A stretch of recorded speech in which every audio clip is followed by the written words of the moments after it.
Hi, and welcome to the Concord and Victory interview with Francis Terry. He is a leading British architect and focuses within classicism. That's right. Yeah, so tell us a bit about yourself. I am an architect. I was at Stowe School, and my real interest is drawing and also historic buildings. And you can't go to Stowe without falling in love with the architecture. And there's some quote by Roxburgh, I don't know whether you know it, the first headmaster, who says something like, if you come to Stowe, you'll know what beauty is for the rest of your life. And I think, you know, that certainly bounced around in my head. So I had a kind of dual love of both classical architecture and drawing and painting. And then at Stowe, I drew the whole time and wandered around the landscapes the whole time. And I studied architecture, but I always, in the back of my mind, I wanted to be a painter. And then I did that for a while, and I found it a bit lonely. So I came back to architecture. And there you go, that's my life in a nutshell. Nice. And do you think Stowe and like your father being an architect is really like they push you to more go to architecture rather than painting? Yeah, I mean, I think the trouble with being a pure painter is it's quite an intense, lonely life. And the nice thing about architecture is that you are constantly talking to people in the office, clients, builders. Also with painting, you just have one bit of your brain that's being used, whilst, you know, there's a little bit of maths, there's a bit of letter writing, you know, you're doing all the subjects to a kind of GCSE level, you know. Were most of your paintings of historic buildings when you were first a painter, or? I was really interested in portraiture, actually. Oh, really? Yeah, and I did draw buildings, but that was my interest. But I wasn't as good a portrait painter as I wanted to be. I wasn't John Singer Sargent. Yeah. So it's quite hard to be. So it's funny though. I think there are just dozens, hundreds, maybe thousands of portrait painters who are kind of pale imitations of John Singer Sargent, and I'd see their paintings and just sort of think, oh, I just don't want to be another one of them. No, I suppose like anything. I mean, it's interesting. I mean, I've got children about your age, and it's very hard to know what to do. And I think that you're sort of taught when you're at school, just do what you like and you'll find your passion, you know. And then suddenly you have to commit to something, whether it's, you know, and if you want to commit to something sort of creative and interesting, people say, you know, are you sure? Don't you want to be passionate about accounting or tax? You know, you suddenly have to decide what to do. And I think life isn't like that. I think that you do something for, I mean, funnily enough, in my kind of précis of what I did, I worked with my father for, in the holidays when I was at school, and I got quite good at architecture quite young. So I didn't come back to architecture not knowing what I was doing, and I was also studied it, so I had all that behind me. But I think, you know, you go through life just sort of trying something else. And the painting really has helped me now that I'm an architect, because I draw my buildings. I did a lot of portrait commissions, and that whole thing of turning up to meet a client, you've never seen them before, and you've got to strike up a rapport with them, not be too friendly, not be aloof, you know, to get that kind of balance right. So I learnt all that. And I suppose also I found it's so hard to make money as an artist. And when I went back to architecture, I used to sort of see architects saying, I wouldn't do that, or, you know, and I'm just thinking, people are paying you to draw buildings, you know, you're lucky, you know, and it gave me a kind of more realistic feeling about it. So you were very well known for your classical architecture. What made you go into that style? Well, my father's Quinlan Terry is a well-known classical architect.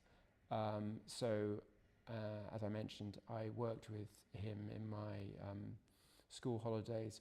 Also, I went with him on little sketching holidays to Italy from about the age of, I don't know, 12, 13, and we'd sit in the cafes and sketch buildings all day, which I loved.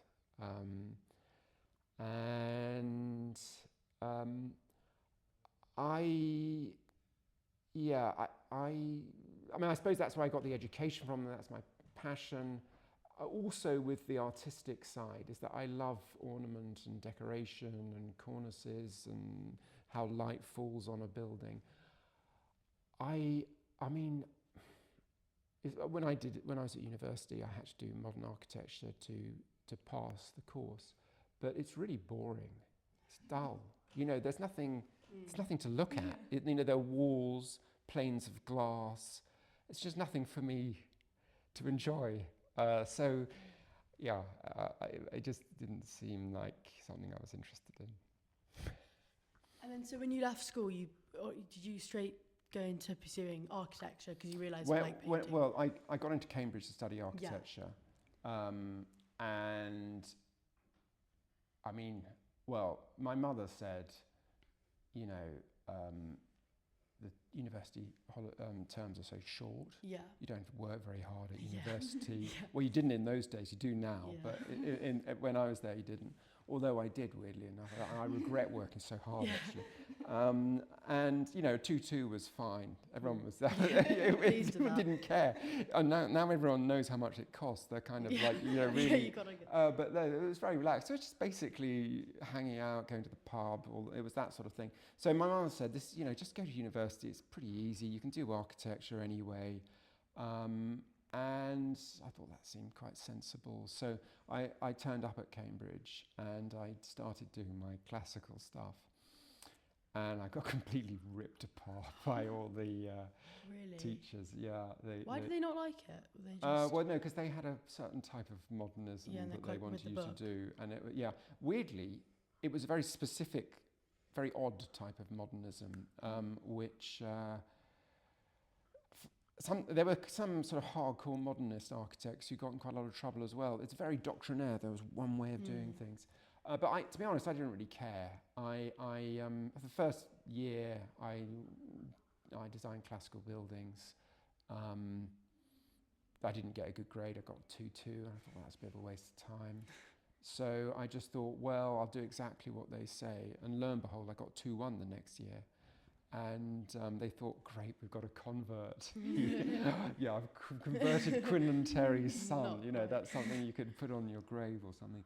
And so I just did modernism for them.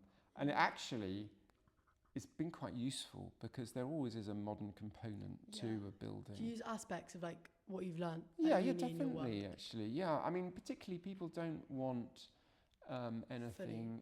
Things like a kitchen. Yeah.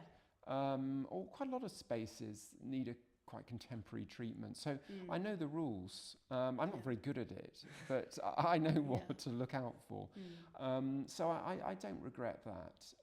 And it was fun. And funnily enough, I spent a lot of time doing stage sets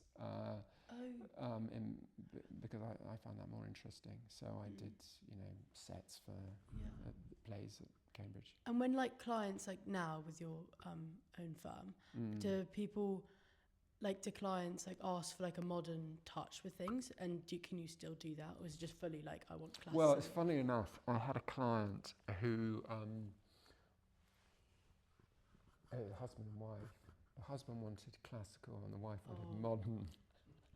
So it was I thought we would do a house that was a sort of mix, kind of like a very 1930s classical, which is very plain but keeps the proportions.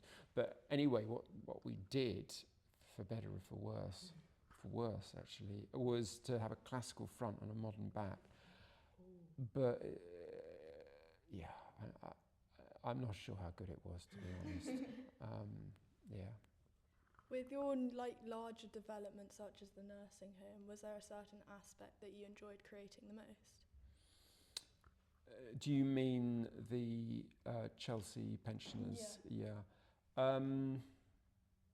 Well, my part of the building the way I run my office is that I do the first bit of a project, and then that was done a long time ago with my father, but the way I approach anything, usually it's a house, is I do what I call a taster day, and I sit with the client.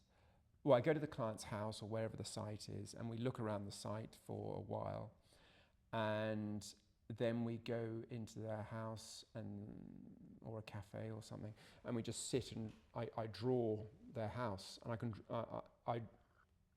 can draw to scale, and I bring my rulers and so on. So I can pretty much do a house in a day, just very sketchy, but they got the bones of how big it is, how many bedrooms, and what it looks like, and they can get a sense of whether this is what they want to do. Sorry, it's a long-winded way of answering your story, but I think what I like to do is the beginning bit, the conceptual side, design the building, and then there's basically 3 stages. You get the planning stage, which is up to the planning submission. So that takes my sketches and turns them into fairly detailed drawings for planning. Then you get the working drawing stage, which is every single drawing for the house, which is 300 drawings of every door, cornices, skirtings, electric layout, all of that. And my office do that, and I oversee that, but I don't actually do CAD. Can't do it. Is that online? So no, this is I draw by hand, but my office do it all by computer, with computer programs. So I look at them do it, and I print stuff out and so on. But that's my office do that. And when it comes to the site, again, I've got really good technicians who really understand a lot about building, and I'm brought in for when there's some classical thing. I've just been doing a room at Castle Howard, which is very classical, and I've kind of taken that right to the end. But very often I will just take it to planning, and then my office will do the rest. What would you say is like your favourite like classical feature, like that you use like a sort of like statement piece? Statement, what a thing I always use on each building. Obviously like the columns and stuff, but I tell you one thing I really like, and you see it all over Stowe, is the corner ionic. These particular ionics that you can see on the portico at the front, and also on this colonnade. It's a particular ionic order which has 4 volutes in each corner. I've got them in the chapel as well. In the chapel, which were taken from the Temple of Concord. Yeah, probably. And because there are 2 types of ionic order. There's one which is like a scroll with a flat face, and then there is this 4. So I'm particularly interested in that order, and it's all over Stowe. It's the Temple of Ancient Virtue, Temple of Venus. In fact, virtually every single one is this 4-cornered ionic. So that's my little signature if I've got one. Yeah, that's really nice. And do you think, have you ever like travelled, obviously Italy, but that's not much classical architecture there, would you say? Or, not in Italy, oh my gosh. Sorry, that's really a bit of a dumb moment. But have you ever been to like Greece and seen... Funnily enough, I haven't. Really? No, I've never been to Greece. Really? But, all the architects who did this had never been to Greece. Yeah. Because Greece was closed off by the Ottoman Empire until pretty much the end of the 18th century, and most of this stuff was done before then. I am planning to go to Athens, but I've never been there. Yeah.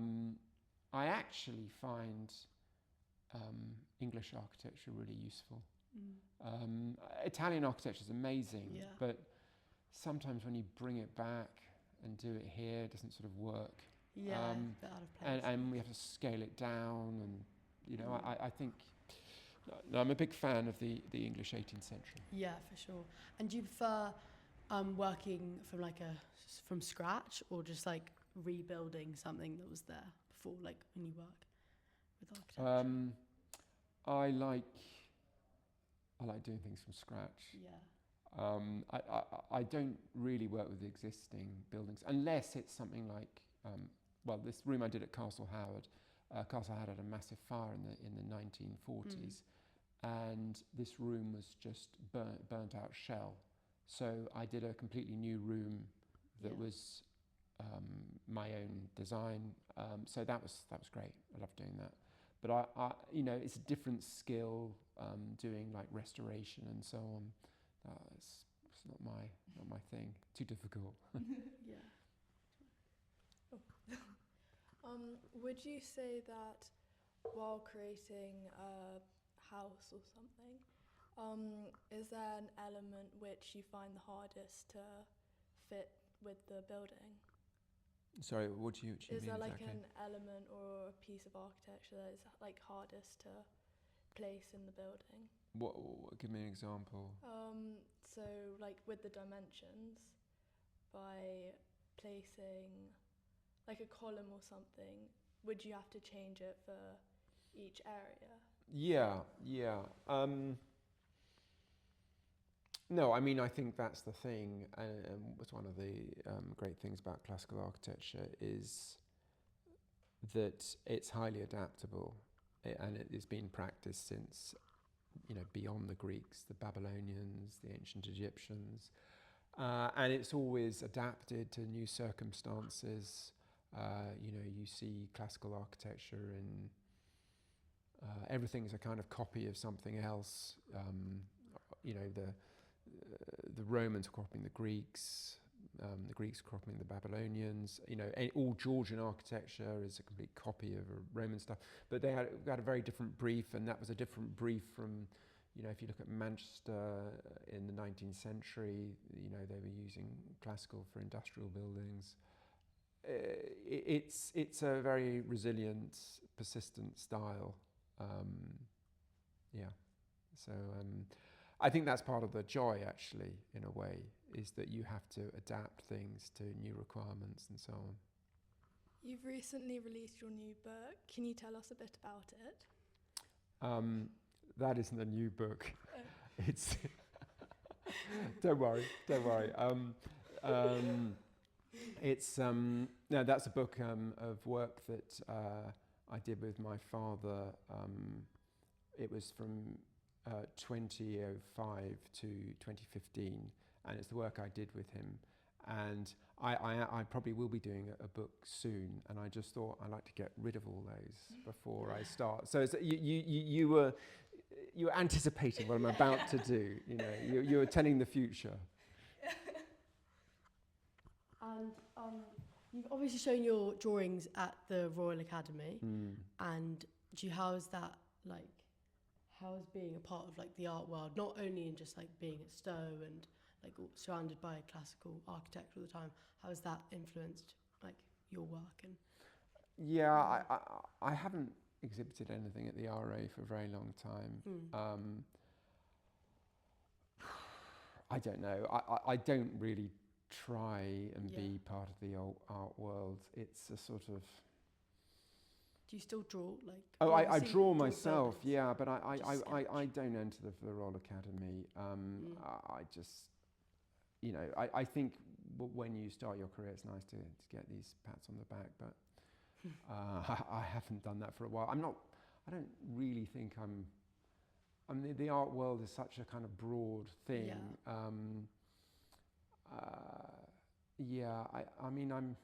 I rarely win awards or anything like that. I think that there is a certain hostility in the art world to classical architecture, but because I read you've had some like criticism like still.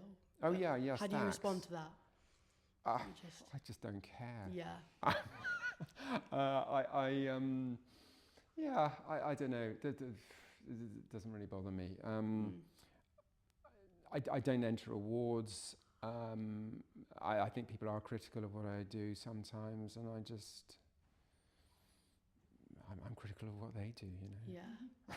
If you weren't to do classical architecture, what do you think you would have done? Or what, career-wise? Not career-wise, but as in like style, because you're okay. Well, really I do any. I mean, I'm interested in any traditional style. Yeah.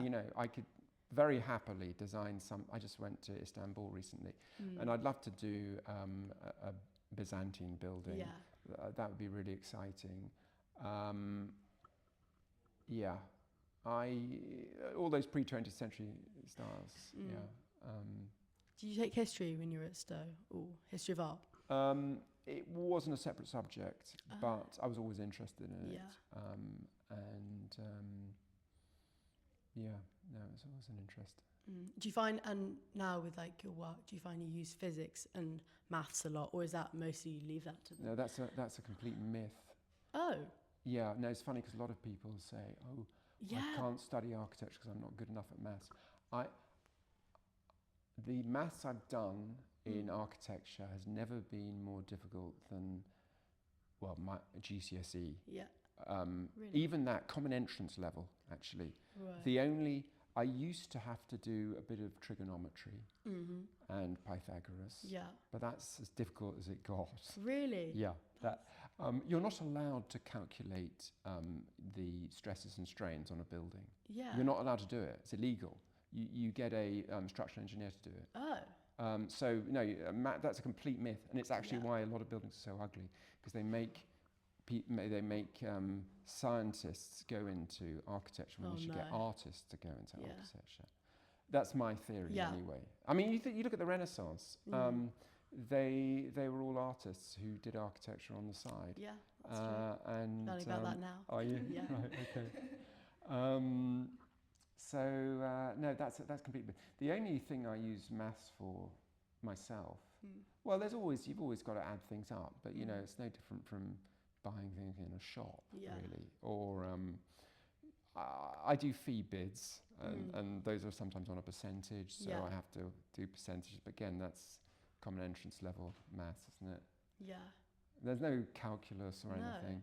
It's quite a myth. Is that disappointment to you? No, it's a good thing. That's really no, good. it's a complete myth, Really? actually. Yeah. And then, so when you like see a site with a client, do you like fully imagine it, or do you like have like, obviously you've made past buildings before, but like, do you think you just like from scratch, just can quickly sketch it up and with all the like 3D? Well, funnily enough, coming from a portrait painting background, I want to give the client the building they want. That sounds cliched, but I've done a lot of buildings, and I don't want to do what I want. I'm not going to live there. Yeah. I'm going to visit it occasionally. My clients will always be sympathetic to the sort of thing I want to do anyway. So I'm not sort of desperately hankering after tricking them into doing one of my buildings. So I listen to them, and they bring along photos of things they like. And I just sit down with them and say, how do you want to approach the building? How many stories do you want? You know, and then they'll have a picture of a brick building they like, and I'll try and fit it into that. So, I mean, I guess I have had one case quite recently where a client said, just go for it, is it? Yeah. And that was really fun, actually. But I think in a way, and actually Norman Foster said, architects who complain about clients are like sailors who complain about the wind. You know, it's you've got to enjoy the rapport with the client and trying to solve it. And you know, a happy client is what you want. And funnily enough, even when I have insisted on things, I've always regretted it. You know, I mean, I can remember one case where there was a choice of 2 tiles, and to be honest, I didn't really care which one the client chose. And I just plumped for one rather than the other based on very little. And they went for that. And then this client forevermore said, that was the tile you chose. I never liked it. And I just thought, I'll make as many decisions, the clients, as you can, because you're really there to help them do their building. I mean, obviously, if they want a contemporary building, they've come to the wrong person. Is it a long process? Or do they come in and then minimum 3 years. So it's a year before you get on site. 3 years is a lot to you. It's not so much for me. Yeah, It's a very small percentage of my life now. But it takes, if you're really cracking on, you can from the first meeting, from the taster day to getting on site is a year. Then it's 2 years on site. That's if everything just goes quick. But that's a completely new building of 10,000 square feet. And do you find when you're like building it, if there's like any building issues, you have to suddenly like change the design? Like what? I don't know, like a column falling down, and you have to like refix the whole thing. A column falling down. What are they made out of? Are they all like made out of the same thing? Yeah, I mean, you just. It's I just guess things do rebuild. go wrong. Yeah. And we have had, well, less and less. Fortunately, you do learn. Things do go wrong. You really don't want them to go wrong, and you do what you want. You want to do all your designing before it goes on site. So what you want to do is expand that period before you go on site, and you want to make the on-site bit as quick as possible. It's like a military operation. Yeah. I've seen projects when I was working with my father where we hadn't really drawn it in enough detail before it went on site, and the client was just changing it left, right, and centre. And this was really demoralising for the builder, because you build a wall and the client says, oh, can we just move that wall over there? And so I do everything to avoid that. I haven't had a column falling down. Hopefully that's quite. No, I mean, I guess it's not impossible. I mean, the columns outside are made of stone. Generally, these ones here are actually made of brick. Those ones there, made of brick with plaster. And I've seen most of your buildings are stone. Made of, yeah. And they're red brick. We've done red brick as well. Yeah. Very Whatever. Yeah. Whatever. And I also read, I hope this is right, I've read somewhere, you worked in Washington, D.C. Yes, I did. I worked for an architect in Washington, D.C. Was that for my interesting year seeing, obviously, there's classical architecture there? Yeah. I mean, I was very young. Yeah. I was quite interested in it, actually. I mean, the Americans have... It's such a young place, you know. I was taken to see all these buildings in Virginia that were kind of 18th century, and they were like, they're treating them like they're Stonehenge, you know. Sort of, you know, I went to Stowe, and I was, you know, Cambridge is medieval and so on. I don't know. I mean, Washington's an amazing place, very classical. The Americans have a real kind of full-on, when they do classicism, they do it thoroughly and on a big scale. You see it in Chicago and the Mall in Washington's amazing. Very late, 1930s, most of it. Yeah, quite new builds. New builds. Yeah. And your talk this evening, what is that going to be about? Well, I think it'll be much the same as this. We'll see. Yeah, it will, but with pretty pictures. Yeah. And actually, this evening, I'm going to be talking with an old friend of mine from Stowe called Mark Hudson, and we were best friends. Oh, were you in Grafton? I was at Chatham. Oh. He was Grafton. Oh, okay. Yeah. And no, we were great friends, and we just always kept up, and various little things we've got up to related to classical architecture. He was instrumental in a beautiful stately home that was going to be mothballed for generations, being used for Help for Heroes as a recovery centre, and he got me involved in that. Oh. So we'll talk about that a bit. I'll talk about my work at Castle Howard. Something for everyone, whole bunch of stuff. Perfect. Looking forward to it. Thank you very much for watching. Thank you very much for your time as well. Pleasure.